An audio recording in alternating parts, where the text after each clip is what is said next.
Hey everybody, we've never done this before, but we thought it would be really great to kind of inform you a little bit about the setup process, the day of the show, and kind of help you guys feel comfortable coming in, especially for those of you that are new, and understand how it all works. So recently we've had a booth at the show as well. We did that to get a feel for what it's like to be a vendor, both in setting up and also engaging with customers, and really get a feel for what it's like to be in your shoes.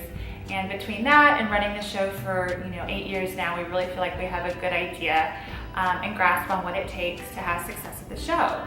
That said, every booth is different and every one of you is individual, so do what feels comfortable to you. But here's a few tips to have a successful show at Flea Style. So first of all, whether it's for setup or day of show, we really recommend that you wear comfy shoes. Consider the climate. Our building in Dallas is climate controlled. In Houston, it's kind of climate controlled. So consider the weather, definitely check that out. Wear the right shoes, something that's super comfortable, and also possibly closed-toed. After days of setup and thousands of people walking through, it can get a little dirty, so flip-flops might not be the best option. One thing I would like to stress is that you check out the vendor access page for all the details, and also look over the contract or the application. It's currently live on the site for you to revisit that.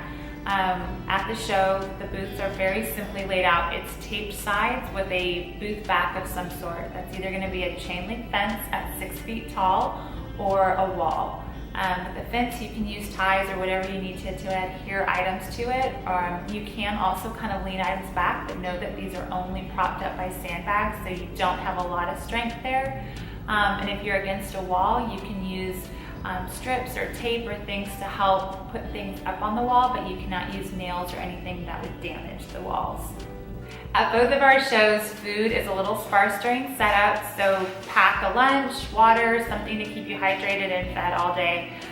There's really nothing super close by, so something to consider. One vendor gave us a great idea, and that's to bring a toolbox. We do that because we're setting up, but she mentioned that she forgot hers, and it became a big ordeal and a couple hours worth of traveling around town trying to find one. So consider bringing something that has all the tools you may or may not even know you need, just to be safe. If you forget your tools, ask a neighbor. Everyone's super friendly and wanting to help each other out, and it doesn't hurt to ask the person next to you or a friendly face if you might be able to borrow something.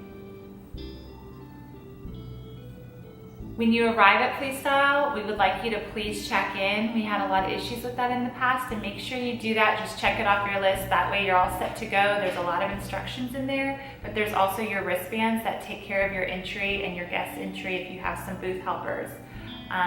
So it helps us keep efficient and keep everything going smoothly, and also keeping you just ready to go and not having to worry about tracking us down during the event. So one thing that we hear a lot about is just how to set up a booth.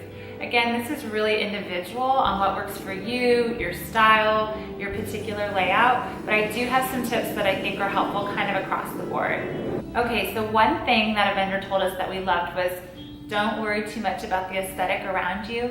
It's actually part of what we try to do, is to put people that aren't very similar next to each other, so no one feels super competitive or that they're competing with their neighbor. But that said, if aesthetic is really important to you, you might want to build some sort of a wall between you, or to keep your vibe and your style very much yours, you might consider kind of blocking yourself off if you don't necessarily jive style-wise with your neighbor. One thing that I find important, I love shopping the shows, is to have a layout that allows a shopper to enter your booth very easily. I think sometimes people put a table too far up where it kind of blocks people and they don't quite know how to maneuver, and a lot of times they'll just move on because there's so many other people to check out and they don't have the time to kind of figure out how to get their stroller in or walk around a bunch of people. So I think keep it fairly open in the sense that it allows people to walk through, especially when we have big crowds. Okay, price points are king. So we have an incredible shopper, and I would say a little bit of a high-end market, but that said, you really want to price your things fair. We have so many vendors that there could be an option down the way where they find something not the same, but kind of similar, where they find a better deal. So not to lower your price point or diminish your brand, but don't think because the event is curated and a little bit more high-end that you can get away with crazy prices. You still need to be really fair, and remember that this is quote-unquote a flea market. So people are looking for, a bit of a deal. One thing that I love as a shopper and that I have found has worked great for us at events is to have kind of a bargain, deal or bowl or something where it lures people in. They see everything, in this bin's $10, or a shelf of pottery where everything's $20 or less. That really engages people and gets them excited to come in, and then you might be able to sell the $100 or $200 item because you now have them captivated and excited about your stuff. So when loading in or loading out, one thing we really suggest is to have some wheels, a cart, a wagon, a dolly.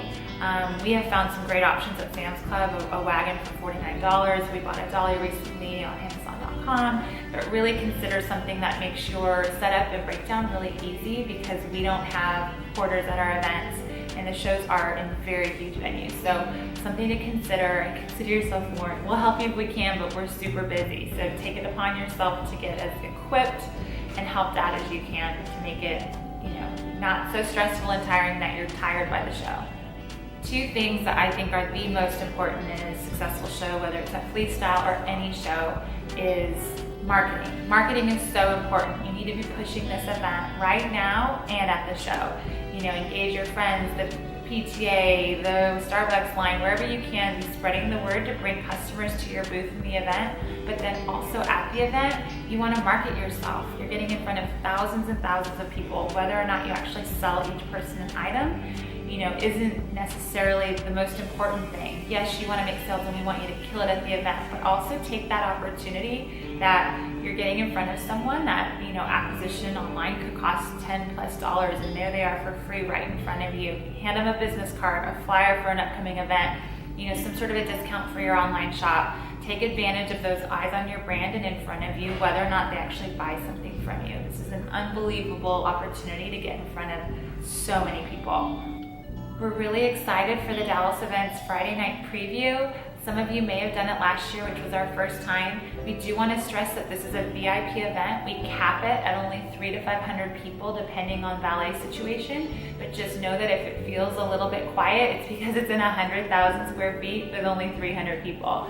That said, these are our top shoppers and they tend to spend the most that night. So take it as an opportunity to meet some really well-heeled shoppers, enjoy a cocktail, meet your fellow neighbors, and also shop your fellow vendors. That was something that was stressed to us over and over again, that our Saturday show is so busy and such a time, a crazy time, that they haven't been able to meet other fellow makers and shakers or shop themselves. So take the opportunity Friday before things get really crazy on Saturday. Lastly, the most important thing, the number one way to have a successful show or event or anything with sales is you have to sell it. We can only do so much to bring people to the event, but once they get in front of you, you've got to be a salesperson. Even if that's not something you're super comfortable with, find what works for you to target that person and talk to them about your brand, shake their hand, ask them how their day is. Just get in front of them and make them comfortable and excited to shop you. There are so many cool artisans at the event. Make yourself known and take advantage of all of these people there and just sell it. It's not going to sell if you're sitting back, checking your phone on Instagram. You really need to be engaged and take this as an opportunity, just like if you were a salesperson greeting people at a store. I hope these tips are tipful for you. Please shoot us an email, whether it's to myself or Alyssa, or info@Flea Style. We will try to answer any questions you have, but really hope you find this. We cannot wait to see you in a few weeks and hope you have the most successful show. We are here to help you. Reach out if you need anything, and we'll see you soon. Thanks.